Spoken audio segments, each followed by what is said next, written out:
Nous devons résister à la crainte.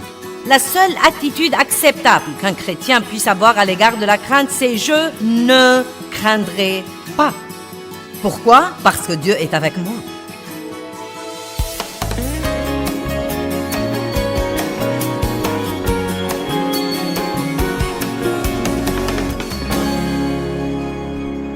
Et la seule solution à la crainte, c'est la foi et la connaissance de l'amour de Dieu pour nous individuellement.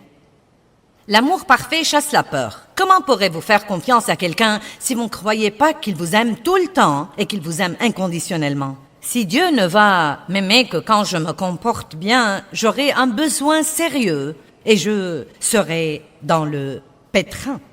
Amen? Donc, encore une fois, Dieu vous aime inconditionnellement. La Bible dit des choses étonnantes comme quoi, pour satisfaire son amour, lorsque nous étions encore des pécheurs et des ennemis à lui, Dieu est mort pour nous. Et s'il était prêt à envoyer son Fils unique, combien plus il nous donnera libéralement toutes les autres choses dont nous avons besoin. Dieu nous aime beaucoup et il a un bon plan pour notre vie et il ne veut pas que nous soyons tourmentés par la crainte. Non seulement il ne veut pas que nous soyons tourmentés par la crainte, mais encore il ne veut pas que la crainte entrave notre destinée. Chaque fois que nous essayons d'aller de l'avant ou de faire des progrès, Satan nous offre toujours la crainte pour nous faire régresser. Amen. Donc la crainte numéro 1 dont je veux vous parler, c'est la crainte du mal ou la crainte des ennuis. Personne n'aime avoir des ennuis. Et à l'instant où nous les voyons venir, nous disons normalement « Oh non, pas encore !» Et tout de suite l'effroi s'installe. Regardons le psaume 27, 13 et 14.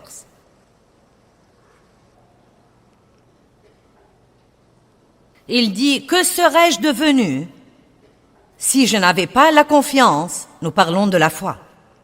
Si je n'avais pas la confiance que je verrais la bonté du Seigneur dans la terre des vivants. C'est merveilleux de parler des bonnes choses que nous aurons quand nous irons au ciel, mais nous savons tous que nous aimerions en avoir une partie dès à présent. David a dit « Que serais-je devenu si je n'avais pas la confiance que je verrais la bonté du Seigneur dans la terre des vivants ?» Donc, je veux que vous fassiez travailler votre bouche pour vous et non pas contre vous. Je veux que votre bouche s'accorde avec ce que dit la parole de Dieu et d'arrêter de s'accorder avec l'ennemi qui chuchote des mensonges à votre pensée comme « Rien de bon ne m'arrive jamais. Chaque fois que je gagne un peu d'argent, je le perds. Pourquoi rien de bon ne m'arrive jamais ?» Au lieu de dire ce genre de choses, je veux vous encourager à dire tous les jours « Je crois que quelque chose de bon va m'arriver à moi aujourd'hui. Je crois. » Libérez votre foi. Nous avons tous la foi, d'après Romains 12, 3. Ce verset dit « À chacun est départie une mesure de foi. » Nous avons la foi, mais beaucoup de gens l'ont seulement, ils ne l'utilisent pas. Vous savez, j'avais ce bouclier vendredi matin, car la Bible dit dans Éphésiens de soulever le bouclier de la foi. C'est une autre façon de dire « libérez votre foi ». Quels sont les moyens dont nous pouvons la libérer? Par la prière, par les paroles et par l'action inspirée de Dieu. Combien d'entre vous peuvent se rappeler ça? La prière, les paroles et l'action. Ce que nous disons est très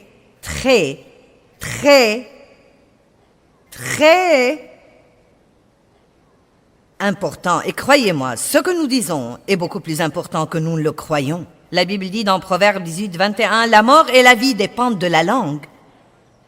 Et quiconque l'aime mangera de son fruit, que ce soit pour la vie ou pour la mort. » Je crois que quelque chose de bon va m'arriver aujourd'hui. Et ensuite, j'aime ajouter à ça que parce que je ne veux pas être égoïste et vouloir quelque chose de bon seulement pour moi, je fais suivre ça et je dis, et je crois que quelque chose de bon va arriver par moi aujourd'hui. Amen. À moi et par moi. Sans la foi, nous vivons dans la crainte. Et c'est pourquoi Dieu nous a donné la foi. Sans la foi, nous ne pouvons pas recevoir de Dieu. La grâce et la miséricorde de Dieu ont payé toutes les bénédictions qui sont disponibles pour nous et nous les recevons simplement par la main de la foi. Quand nous libérons notre foi, nous disons Dieu, je crois, et croire veut dire recevoir. Si vous regardez la définition de croire, cela veut dire recevoir. Et la définition de recevoir veut dire croire. Donc quand je dis je crois, je dis en fait je reçois. Sans la crainte, nous ne pouvons pas recevoir de Satan. Pensez-y. Sans la foi, nous ne recevons pas de Dieu. Mais sans la crainte, nous ne pouvons pas recevoir de Satan. Maintenant, ce n'est pas parce que vous ressentez la crainte que vous devez craindre. Et c'est une chose très importante que les gens doivent comprendre. Nous allons toujours ressentir la crainte à différents moments, mais elle n'est pas la mienne jusqu'à ce que je la prenne. Ce n'est pas parce que je la ressens qu'elle est la mienne. C'est signe que le diable essaye de m'empêcher d'avoir quelque chose que Dieu veut que j'ai. Il essaye de me mettre dans un genre d'esclavage ou de me tourmenter à certains égards. Le doute est un type de crainte. L'effroi est un type de crainte. Et je voudrais même vous voir arriver au point où quand les ennuis viennent, ou qu'il y a quelque chose dont nous devons nous occuper qui va être fâcheux ou pas très drôle ou pourrait probablement, vous savez, être un vrai problème au lieu de dire « Oh, encore !» J'en ai plus qu'assez de ça. Combien de choses stupides vous avez déjà dites et vous ne vous êtes même pas encore occupé du problème? Oh mon Dieu, ça va me tuer si ça continue. J'aimerais vraiment arriver au point où nous pourrions dire, tout ce que je dois faire, je peux le faire par Christ qui me fortifie. Je ne craindrai pas. J'avais autrefois ce sentiment vague autour de moi tout le temps. Et je veux dire par autrefois la fin des années 70. Et j'avais essentiellement eu ce sentiment toute ma vie. Beaucoup de mauvaises choses me sont arrivées depuis que j'étais très petite fille. Beaucoup de choses tristes, beaucoup de mauvaises choses, beaucoup d'abus, beaucoup de craintes. Et tant de mauvaises choses m'arrivaient de tous les côtés que je suis arrivée au point où j'attendais plus ou moins le désastre suivant. Et donc même quand je suis devenue chrétienne et que j'essayais de servir Dieu diligemment, j'avais toujours ce sentiment vague, ce sentiment menaçant. Quelle est la chose suivante qui va arriver? Est-ce que quelqu'un comprend de quoi je parle? Et comme j'ai commencé à étudier la parole, j'étais debout dans la salle de bain un matin. Je vois toujours clairement où j'étais debout. Et j'arrangeais mes cheveux pour sortir ce jour-là et je me suis finalement arrêtée et j'ai dit, Dieu, quelle est cette chose que je ressens tout le temps et qui ne me permet jamais de me détendre ou d'oser même penser que quelque chose de bien va m'arriver aujourd'hui. Je ne savais pas encore ce que c'était. Et le Seigneur a parlé à mon cœur, le Saint-Esprit a parlé à mon cœur et il a dit « mauvaise appréhension ». J'ignorais ce que c'était. Mais comme Dieu, souvent, s'y prend avec nous, je suis tombée au cours des quelques jours suivants sur le livre de Proverbes 15, et je voudrais que vous le regardiez avec moi. Proverbe 15. Tous les jours du malheureux et de l'affligé deviennent mauvais à cause des pensées angoissantes et des appréhensions, des mauvaises appréhensions. Mais celui qui a un cœur heureux a un festin continuel, indépendamment de ses circonstances. Nos jours deviennent mauvais à cause de l'effroi et des petites craintes vagues, comme quoi quelque chose arrivera qui sera plus que nous ne pouvons supporter. Eh bien, il y a des rumeurs sur un licenciement au travail, je ne sais pas, mince alors, ça m'a inquiété, je ne sais pas. Que penses-tu de ce qui se passe dans le monde aujourd'hui? Tout le monde demande à tout le monde, que penses-tu de ce qui se passe dans le monde aujourd'hui? Eh bien, c'est très évident, c'est un gâchis. Et c'est un gâchis parce que les gens, en masse, pas tout le monde, mais comme une nation, nous nous sommes détournés de Dieu. Et les choses ne marchent pas comme il faut quand on essaye de se débarrasser de Dieu. Mais la bonne nouvelle, et il y a toujours de bonnes nouvelles. Mon Dieu, j'en ai assez d'écouter de mauvaises nouvelles tout le temps. Il paraît que tout ce que tout le monde veut faire, c'est de parler des problèmes. Il y a de bonnes choses parce que Dieu est bon et l'Évangile est la bonne nouvelle. Il y a beaucoup de bonnes choses. Et je veux parler de bonnes choses.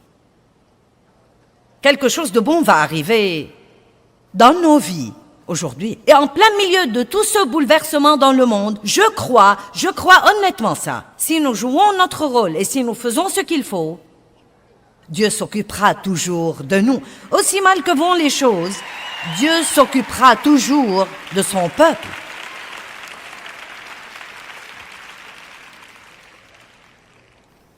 Et c'est ce que nous devons regarder. Les mauvaises appréhensions. Nos jours deviennent mauvais à cause des pensées angoissantes et des mauvaises appréhensions. Donc, au lieu d'attendre de voir ce que sera le problème suivant, pourquoi ne pas prendre l'attitude d'attendre de voir ce que sera la bénédiction suivante? Levez-vous avec enthousiasme. J'ai hâte de voir ce que Dieu va faire pour moi aujourd'hui. Dieu fait vraiment beaucoup de choses que nous ratons parce que nous sommes occupés à penser aux choses qu'il ne fait pas. Regardons Romains 8, 32, un merveilleux verset. Qui croit vraiment que Christ est mort pour vous? Vous croyez ça aujourd'hui? Alors, écoutez ça.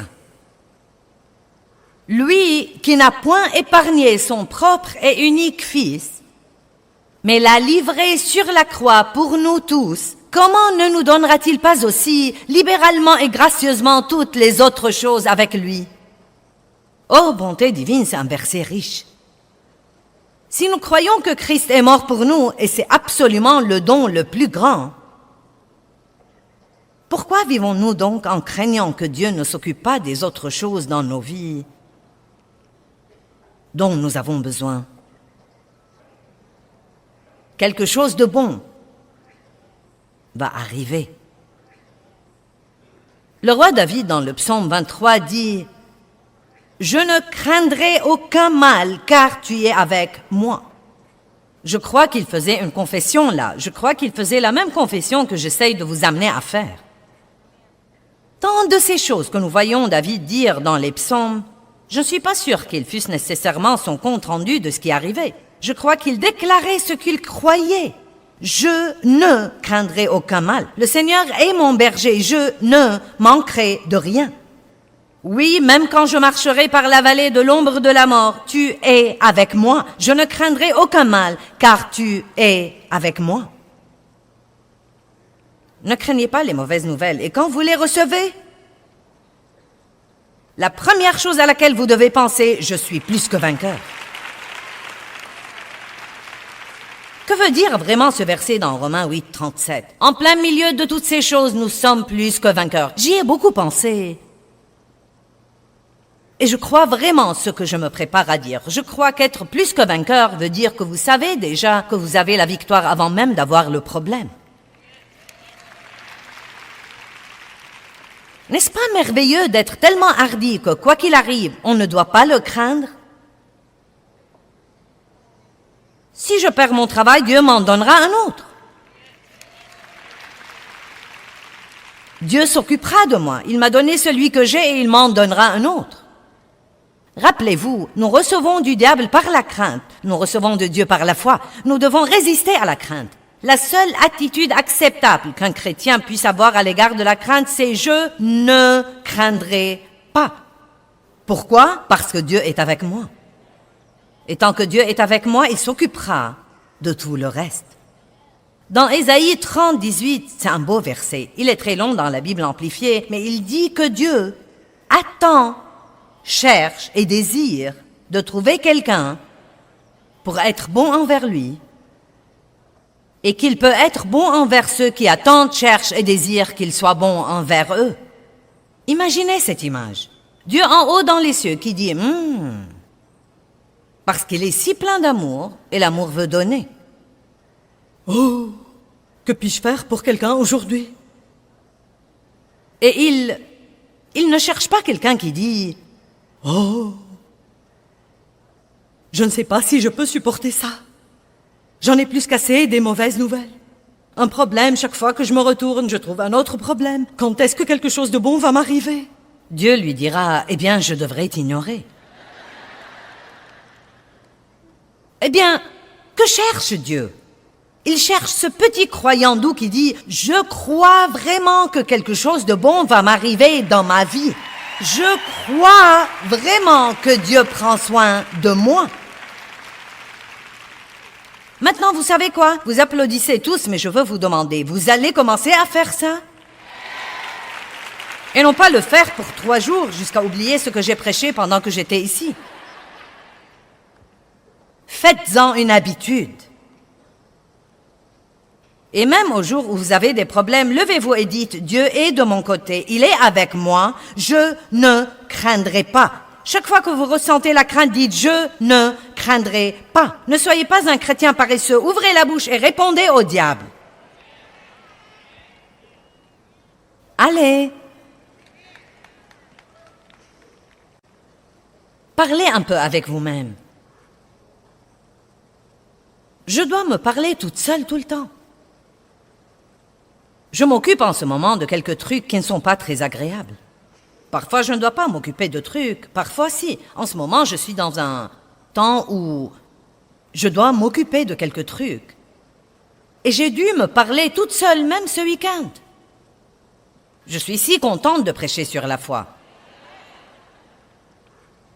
Si contente de prêcher ce matin sur ne pas redouter les mauvaises choses auxquelles nous devons faire face dans la vie. Je dois continuer à dire, cela passera aussi. Ça marchera vraiment bien.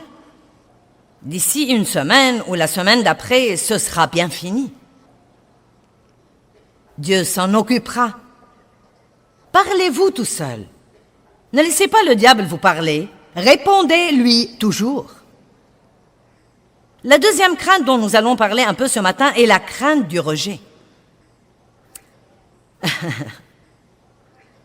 Savez-vous que si vous craignez vraiment d'être rejeté, vous pourriez commencer à vous comporter d'une façon qui dit « Ne m'acceptez pas, je suis plutôt bizarre ». C'est vrai. Parce que la crainte vous attirera des choses si c'est une crainte intense que vous avez depuis longtemps. Je peux vous dire en ce moment que pas tout le monde vous aimera, qui que vous soyez. En fait, on dit statistiquement, les experts disent que 10% de tous les gens ne vous aimeront pas et ne m'aimeront pas, et qu'on peut survivre au rejet.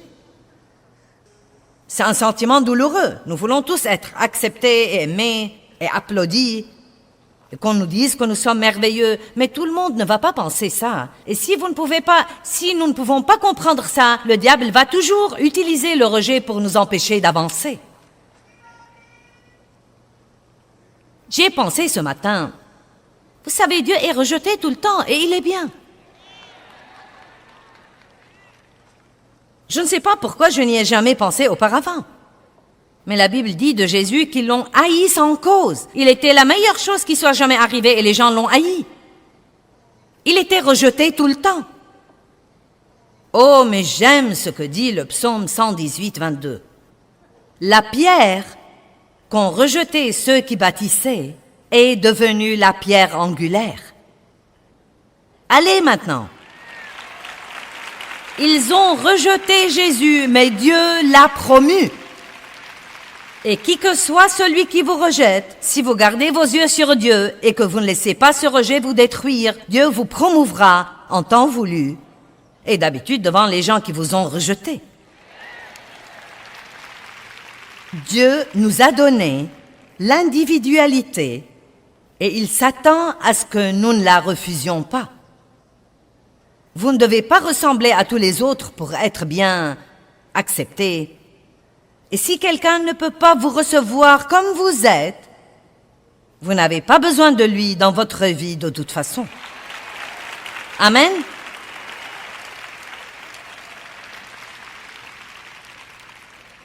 Regardons Luc chapitre 10, versets 10 et 11. Mais dans quelque ville que vous entriez, maintenant Jésus envoie les disciples. Ils ont été formés, mais maintenant il est temps d'aller dans le monde. Mais dans quelque ville que vous entriez et où l'on ne vous recevra pas et ne vous acceptera pas. Donc il ne leur a pas dit « tout le monde va aimer votre message ».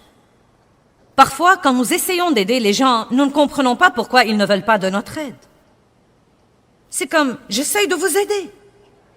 Pourquoi vous ne m'aimez pas? Tout le monde ne veut pas être aidé. Mais dans quelque ville que vous entriez et où l'on ne vous recevra pas et ne vous accueillera pas, sortez dans ces rues et dites, même la poussière de votre ville qui s'est collée à nos pieds, nous l'essuyons pour vous la rendre. Mais j'aime vraiment ce que dit l'un des autres évangiles. Il dit, nous la secouons. Secouez la poussière de cette ville de vos pieds. Quand vous êtes confiant dans l'amour de Dieu et que vous êtes confiant en Christ, vous n'avez pas besoin que tous les autres au monde vous apprécient. Laissez-moi vous donner une parole de sagesse. Arrêtez de vous faire du souci pour ceux qui ne vous aiment pas et trouvez ceux qui vous aiment. Et je prie que vous arriviez tous au point où, quand les gens vous rejettent, vous serez capable de secouer ça et de dire, vous savez quoi? Vous avez un problème. Or, cela ne veut pas dire que nous ne voulons pas apprendre et grandir. Et si nous faisons quelque chose qui détourne les gens de nous tout le temps, à ce moment-là, pour l'amour de Dieu, apprenons et grandissons. Mais le point essentiel, c'est que, aussi bien que vous vous comportiez, il va y avoir des personnes qui ne vous aimeront pas. Ils n'aimeront pas votre personnalité, ils n'aimeront pas vos manies. Vous n'allez pas vous accorder avec tout le monde. Parlons de la grâce pour un instant. Oh, la grâce est une chose si étonnante. Et vous savez, au tout début de mon ministère, je vais être franche avec vous, je montais ici et je croyais que je devais amener tout le monde à m'aimer. Et j'étais si blessée quand quelqu'un se levait et s'en allait, surtout au tout début, parfois, vous savez. Si j'étais invitée dans une église et que les hommes ne s'attendaient pas à moi, il y avait parfois des hommes qui se levaient et s'en allaient. Oh, c'était si dur. Mince alors, cela me blessait parce que je manquais d'assurance. Et je tirais toujours une partie de ma valeur des visages des gens, de leurs actions. Est-ce qu'ils sourient? Est-ce qu'ils froncent leurs sourcils? Sont-ils endormis? Sont-ils éveillés? Et vous savez, quand vous avez la crainte du rejet, vous imaginez des choses qui ne sont même pas vraies. Je me rappelle que j'étais une fois dans une réunion où j'enseignais et au bout de 10 minutes seulement du sermon, une femme s'est levée, elle était dans la 2e rangée, et elle est partie. Eh bien non, mais le diable m'a dit, elle ne t'aime pas. Et j'ai été tourmentée par ça tout au long de mon enseignement ce soir-là. Non mais cela m'a presque achevée parce que je pensais, eh bien, mon sermon doit être mauvais. Et vous savez, c'est horrible. Non, mais si vous croyez que c'est dur que le diable attaque votre pensée, essayez de prêcher dans une salle remplie de gens et voyez-le attaquer votre pensée. Et quand cette réunion s'est terminée ce soir-là, quelqu'un est venu me dire, mon amie m'a demandé de te dire qu'elle était vraiment désolée de devoir partir pendant que tu prêchais, mais elle devait aller au travail. Mais elle voulait tellement t'écouter qu'elle a fait tout le chemin jusqu'ici juste pour pouvoir t'écouter pour 10 minutes.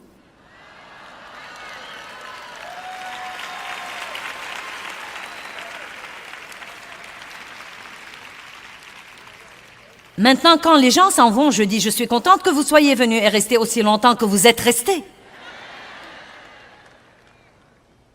Tout dépend de notre pensée et de la façon dont nous décidons de regarder les choses. Croyez-moi, nous prenons les choses très différemment quand nous sommes plus sûrs et quand nous sommes confiants en qui nous sommes en Christ. Et je ne dis pas que le rejet ne fait pas mal si quelqu'un se présente et dit « Tu sais, tu es blablabla, blablabla ». Naturellement, ça va faire mal, mais je veux vous dire que vous pouvez survivre à ça parce que la Bible dit que celui qui vous rejette à vous, rejette Jésus aussi. Jésus se sent visé quand les gens nous rejettent. Je ne me tiendrai plus debout ici pour amener tout le monde à m'aimer. Ce n'est pas ce que je fais ici. J'espère en Dieu pour vous amener à m'aimer.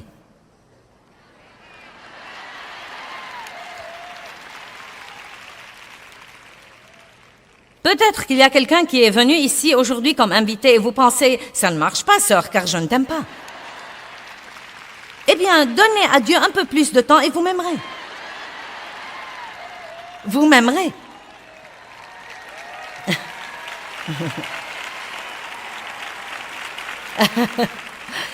Vous voyez, je suggère que vous priez, Dieu, donne-moi grâce partout où que j'aille aujourd'hui. Dieu, toi, amène les gens à m'aimer, parce que je n'ai pas l'énergie de jouer au plus fin avec les gens. Eh bien, c'est trop de stress de sortir et d'avoir à ne pas être moi.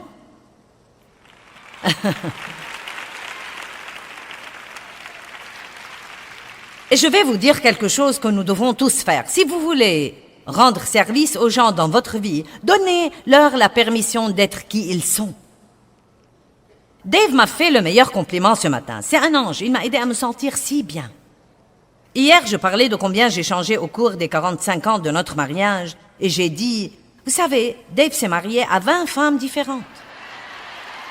Et il a dit, hier quand tu as dit ça, j'ai pensé oui, et je les aimais à toutes. Donnons à Dave, oh!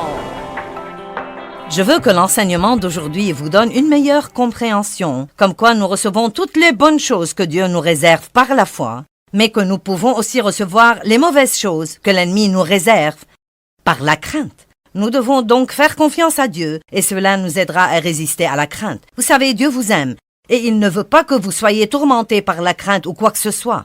Il ne veut pas non plus que la crainte vous éloigne de votre destinée.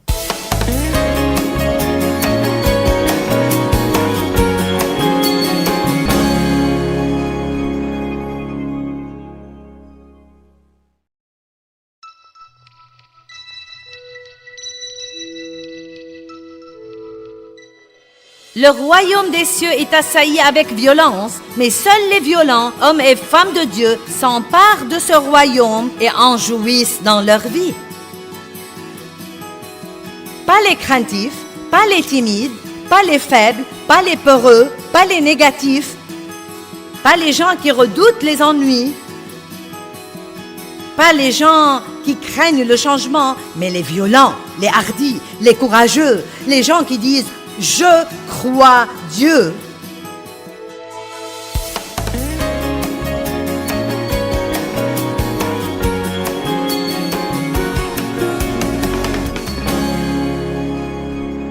La crainte de ce que les choses ne changent jamais. Le mensonge de jamais. Vous ne changerez jamais. Les membres de votre famille ne changeront jamais. Vos circonstances ne changeront jamais. Vous n'aurez jamais d'argent. Vous ne vous marierez jamais. Vous n'aurez jamais de paix. Vous ne jouirez jamais de votre vie. Les mensonges de jamais. Laissez-moi vous dire quelque chose. Tout peut être sujet de changement, sauf Dieu.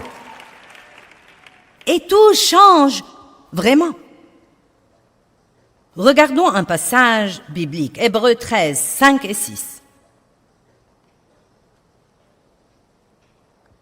C'est un peu long au début, mais tenez bon, car ça va devenir si bon. Que votre caractère ou disposition morale ne se livre pas à l'amour de l'argent, y compris l'avidité, l'avarice, la convoitise et la soif des biens terrestres, et contentez-vous de vos circonstances présentes et de ce que vous avez. Donc, où que vous en soyez en ce moment, ne craignez pas qu'il ne change jamais. Dites, eh bien, je vais être un petit campeur heureux là où j'en suis, car Dieu a un plan.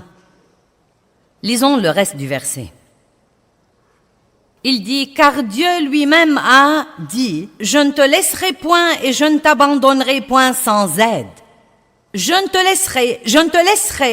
laisserai jamais impuissant et je ne te délaisserai point et je ne te laisserai jamais tomber, je ne lâcherai jamais prise de toi. Certainement pas, point d'exclamation, point d'exclamation. Waouh, waouh, waouh, waouh, waouh. Donc, je ne dois pas craindre que les choses ne changent jamais car Dieu a un plan. Maintenant, regardons le verset 6. Nous pouvons donc nous consoler et nous sommes encouragés et nous disons plein de confiance et hardiment, le Seigneur est mon aide et je ne me tourmenterai pas, je ne craindrai point et je ne serai point terrifié. Que pourra donc l'homme me faire?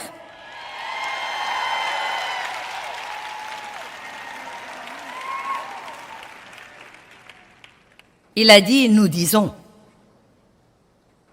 C'est pourquoi il est très important, quand c'est Mauvaises pensées font la guerre à votre pensée d'ouvrir la bouche et de dire ce que Dieu dit, et non pas d'ouvrir la bouche et de dire la pensée que l'ennemi vous met dans la pensée. Allons-nous être le porte-parole de Dieu ou le porte-parole de l'ennemi? Est-ce que vous avez une idée sur l'importance de savoir ce genre de choses? Avez-vous une idée? Il suffit d'aller écouter les gens autour de vous et vous direz, ce n'est pas étonnant que votre vie soit un gâchis. Nous devons apprendre l'importance et la valeur des paroles et comprendre que la mort et la vie sont au pouvoir de la langue. La parole de Dieu est une épée contre l'ennemi. Prenez votre épée et utilisez-la.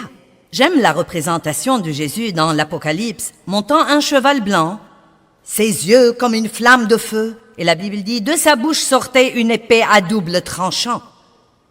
Et vous savez ce que c'était la parole de Dieu? De sa bouche sortait une épée à double tranchant. Et si vous pouvez l'imaginer un instant dans l'esprit, quand vous dites la parole, en ce qui concerne l'ennemi, si vous dites la parole dans la foi, c'est juste comme une épée tranchante qui sort de votre bouche et qui le coupe en 1000 morceaux.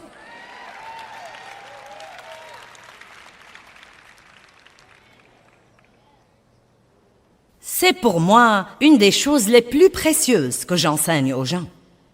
Ça ne suffit pas de connaître la parole. Vous devez apprendre à dire la parole. Quand le diable dit « rien ne changera », dites « Dieu a un plan ». Ça changera. Ensuite, il y a des gens qui craignent que rien ne change jamais et des gens qui craignent le changement. Mais le changement est certain. Très peu de choses dans la vie sont pour toujours. Le savez-vous? Nos corps changent. Quelqu'un comprend déjà ça?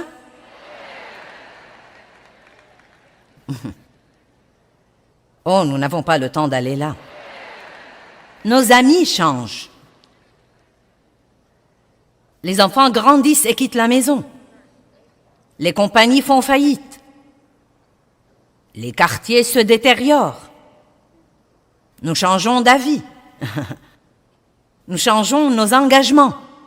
Nous changeons de position sur les choses. Peut-être qu'il y a des choses en ce moment dont vous êtes convaincus à 100%. Et d'ici 2 ans, vous pourriez penser, je ne sais pas comment j'ai jamais pu croire ça. Et même ce que nous voulons change. Ce que nous aimons change et nos désirs changent. Mais quand quelque chose change dans nos vies, même si c'est quelque chose que nous ne voulons pas changer, et qui change de toute façon, la meilleure chose que nous puissions faire, c'est de changer d'avis et de nous rattraper sur ce plan. Il n'y a rien de pire que d'avoir son esprit dans le passé et son corps ici quelque part dans l'avenir. Regardons 2 versets que vous connaissez probablement, mais je crois que ça vaut la peine de les regarder ce matin. Ésaïe 43, 18 et 19. Ne vous souvenez pas sérieusement des choses précédentes et ne considérez pas les choses anciennes. Voici, je fais une chose nouvelle.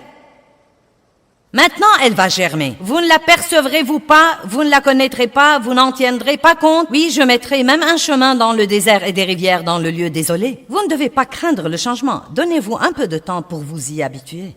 Qui est en plein milieu de changement en ce moment? Eh bien, certains d'entre vous n'aiment pas ça. Eh bien, ça ne va pas empêcher le changement. Vous feriez donc aussi bien d'avoir une nouvelle mentalité. Dieu, je vais apprendre à aimer cette nouvelle chose, même plus que je n'ai aimé l'ancienne. Et je crois qu'elle sera meilleure que la chose dont je me défais. Maintenant, une des raisons pour lesquelles nous nous sentons parfois déchirés pendant les temps de changement est qu'une partie de nous veut une chose nouvelle et que l'autre partie de nous est toujours accro à l'ancienne, car nous avons des liens d'âme avec les choses. Quand j'ai quitté mon travail à l'église où j'ai travaillé pendant 5 ans, je savais que je devais partir. Je savais que Dieu m'appelait à commencer à faire les choses que je fais maintenant. Mais je peux honnêtement vous dire que j'avais tellement de liens d'âme avec les gens là et l'endroit et les relations que j'avais nouées et le confort du salaire régulier que ça m'a fait de la peine et que j'ai été embrouillée pendant 3 ans après avoir quitté parce que j'étais seule sur la route maintenant. Je me sentais seule parce que je n'avais pas avec moi toutes ces personnes que j'avais. Les gens disent toujours, je parie que c'est tellement amusant de voyager. Oh, fichez-moi la paix. Donc, j'étais toute seule sur mon chemin. Et tout était si petit à l'époque. Nous avions 20 personnes ici et 10 personnes là. Je me rappelle une réunion où nous avions 9 personnes et j'en ai pris 5 avec moi. Et il n'y avait pas de marathon.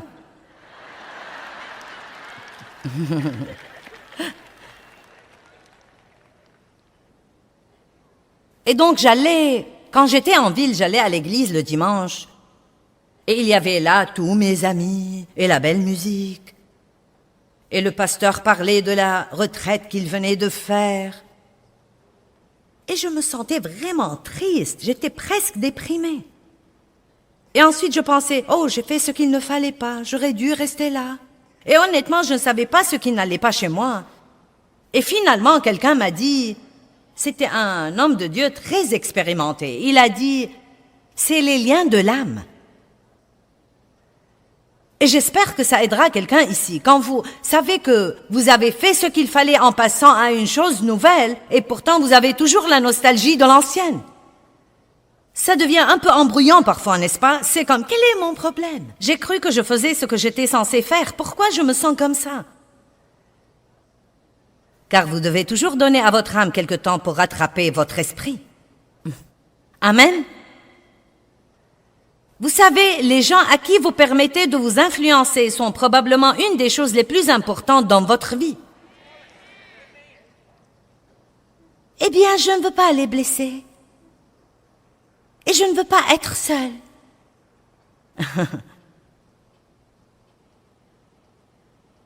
Vous seriez dans une meilleure position en passant quelques nuits seules, plutôt que de laisser les gens empoisonner votre vie. Mais voici l'essentiel. Même si vous rompez cette relation parce que vous savez qu'elle vous empoisonne la vie, cela ne veut pas dire que vous n'allez pas la regretter. Cela ne veut pas dire nous pouvons même regretter la misère.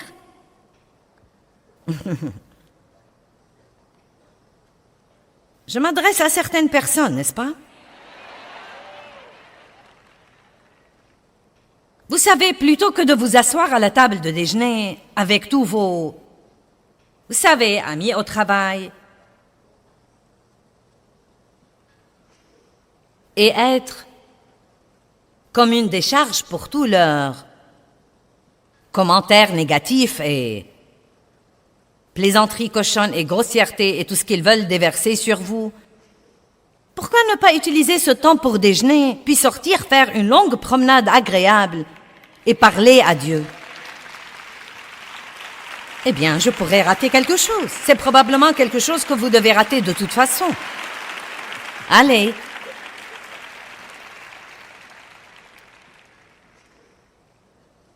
Ne craignez pas de changer.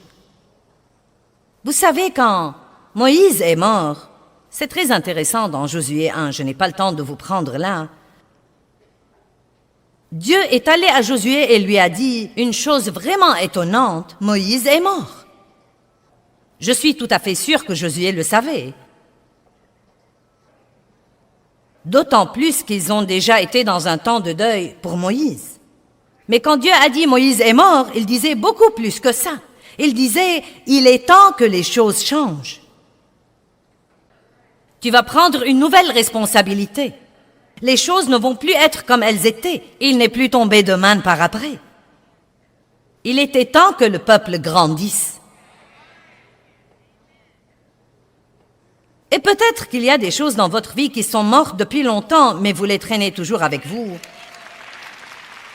Et ce que vous devez faire, c'est de lâcher l'ancien pour que vous puissiez complètement prendre le nouveau. Vous devriez me voir quand j'essaye de prêcher aux gens et je commence même à dire « Et si vous n'obtenez pas ce que vous voulez ?» Je n'ai jamais eu les applaudissements de toute la salle quand je disais ça. Hier soir, quand je lisais, ou n'importe quand, chaque fois que je lisais Hébreux 11, le panthéon de la foi, le panthéon des héros de la foi, et que je parlais de ça, et de tous ces gens qui ont cru, et il dit qu'ils sont tous morts, soutenus et contrôlés par leur foi, mais n'ayant jamais reçu l'accomplissement de la promesse. Non, mais elle était juste là-dedans comme elle est en ce moment. Je n'ai pas dit que Dieu ne s'est pas occupé d'eux, mais Dieu avait un plan qui était un peu différent de leur plan. Dieu voulait encore nous regrouper et nous permettre de faire partie du groupe. Dieu ne nous donne pas toujours tout ce que nous voulons et nous ne devons pas craindre ça. Nous devons dire, si je n'obtiens pas ce que je veux, cela veut dire que je ne suis pas censé l'avoir. Avons-nous confiance en Dieu autant que ça? Si je n'obtiens pas ce que je veux, cela veut très simplement dire que je ne suis pas censé l'avoir. Mais je le veux! Ne pensez plus à ce que vous voulez et pensez à Dieu. La Bible dit, fais de l'Éternel tes délices et il te donnera ce que ton cœur désire et non pas les désirs de votre chair. Dieu nous donne certaines des choses que nous voulons, mais il ne nous donne pas toutes les choses que nous voulons, car parfois nous ne sommes pas assez intelligents pour vouloir ce qu'il faut. Il y a des gens qui sont assis ici aujourd'hui, qui ont voulu des choses dans le passé, et vous êtes débrouillés pour l'avoir dans la chair, et maintenant vous regrettez de tout votre cœur de les avoir. Et bon sang, j'ai des amens robustes là-bas.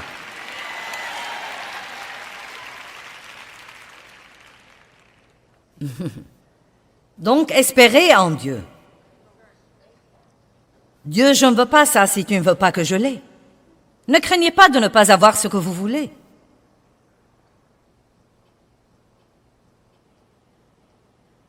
Vous savez, Paul dit dans Philippiens 4, « J'ai appris à être content, dans l'abondance comme dans le besoin. » Vous savez pourquoi? Parce qu'il s'était abandonné à Dieu. L'abandon est un merveilleux, merveilleux mot.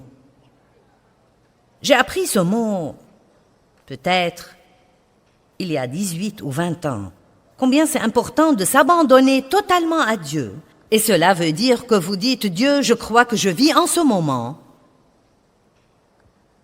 que je suis dans ta volonté parfaite et que tout ce qui arrive dans ma vie va travailler pour mon bien. D'une façon ou d'une autre, ça va se conformer à ton plan. Et non pas, j'ai horreur de ça.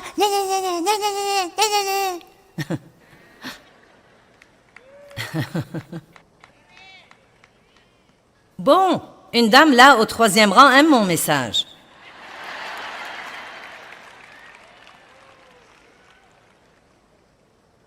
Eh bien, je n'arrive pas à croire que tout ce qui se passe dans ma vie soit de Dieu. Je n'ai pas dit que tout ce qui se passe est quelque chose que Dieu fait exprès dans notre vie, mais écoutez-moi, je vais vous dire une chose. S'il ne l'enlève pas quand nous voulons qu'il l'enlève, c'est qu'il a l'intention de l'utiliser pour un but plus important.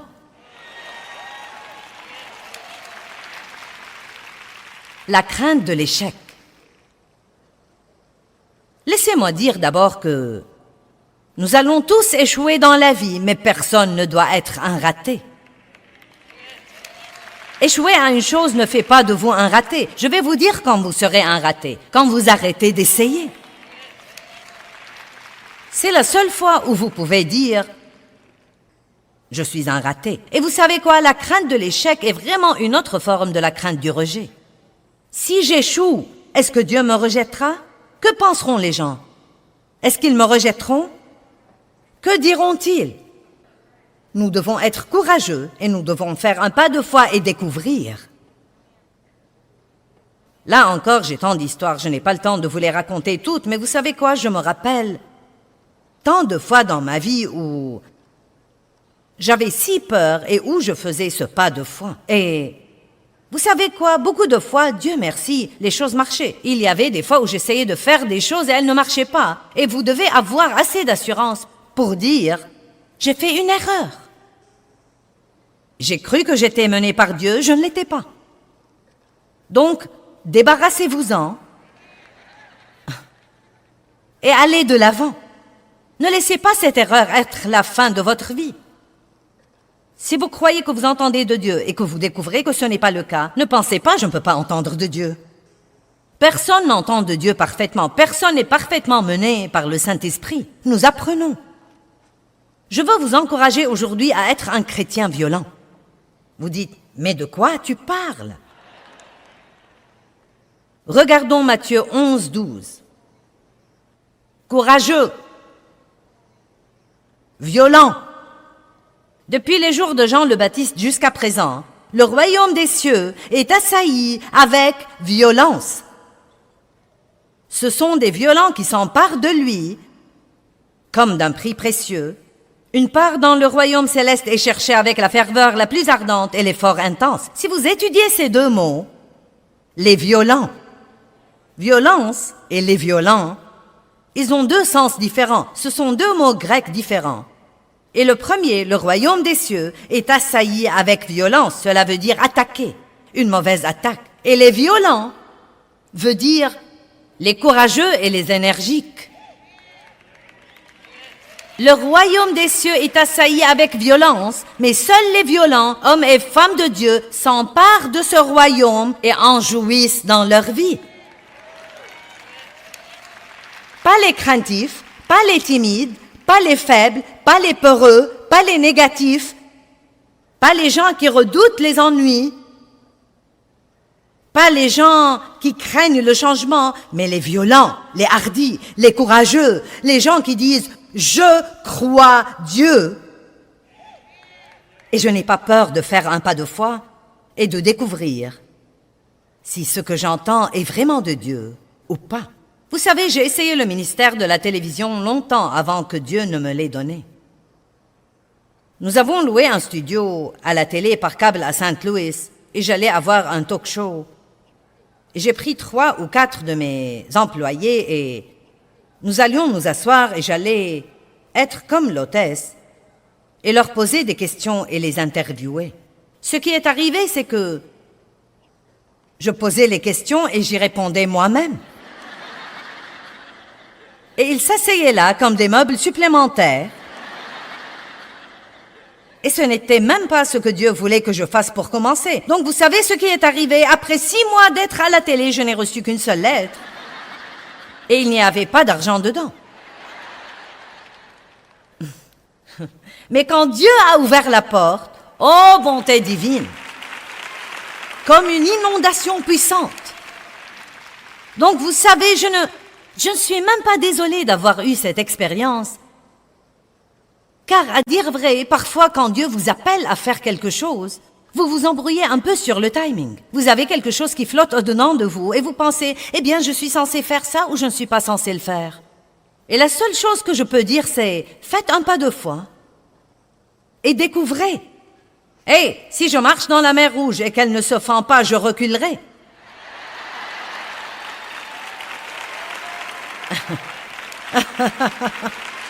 Ce n'est pas trop difficile à comprendre. Le pire que vous puissiez avoir est un orteil humide. Mais ne restez pas là à regarder la mer Rouge toute votre vie et à dire « j'ai peur de découvrir si tu vas te fendre ». Eh bien, j'ai essayé de fendre la mer Rouge en allant à la télévision et j'étais en avance sur le timing de Dieu. Mais quand il l'a fendue,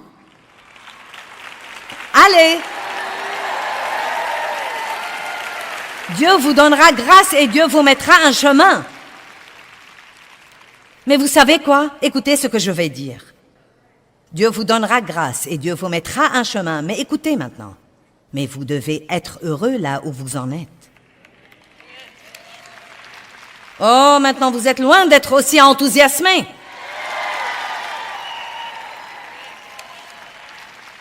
Oh, vous êtes si marrant. J'ai dit, Dieu vous mettra un chemin et Dieu vous donnera grâce et tout le monde dit, ouais!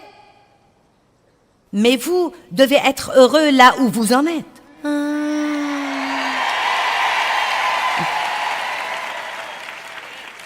Et la dernière crainte, numéro 7, que je veux mentionner, c'est la crainte d'être blessé. La crainte d'être exploité.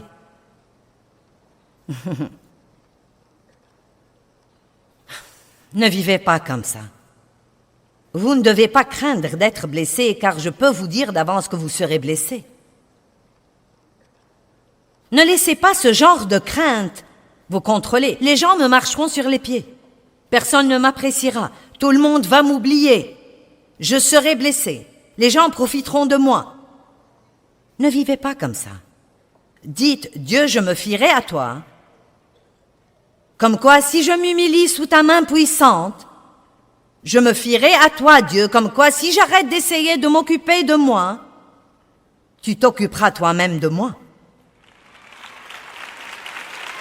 Si j'arrête d'essayer de me protéger, Dieu, je crois que tu me protégeras. Et pas seulement ça. J'ai compris il y a longtemps. Oui, si je vais traiter avec les gens, je serai blessé parfois. Mais vous savez quoi? Le guérisseur vit en nous.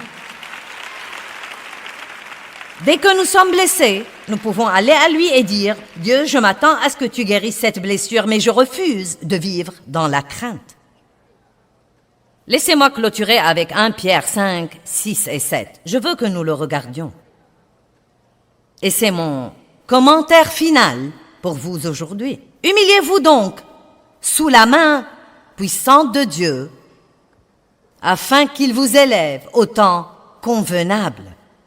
Et déchargez-vous de tous vos soucis, toutes vos angoisses, toutes vos inquiétudes, toutes vos préoccupations, une fois pour toutes, sur lui, car lui-même vous aime affectueusement et prend soin de vous attentivement. Arrêtez d'essayer de vous occuper de vous-même et laissez Dieu être Dieu. Amen. Je veux que l'enseignement d'aujourd'hui vous donne une meilleure compréhension, comme quoi nous recevons toutes les bonnes choses que Dieu nous réserve par la foi, mais que nous pouvons aussi recevoir les mauvaises choses que l'ennemi nous réserve par la crainte. Nous devons donc faire confiance à Dieu et cela nous aidera à résister à la crainte. Vous savez, Dieu vous aime et il ne veut pas que vous soyez tourmentés par la crainte ou quoi que ce soit. Il ne veut pas non plus que la crainte vous éloigne de votre destinée.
Dieu.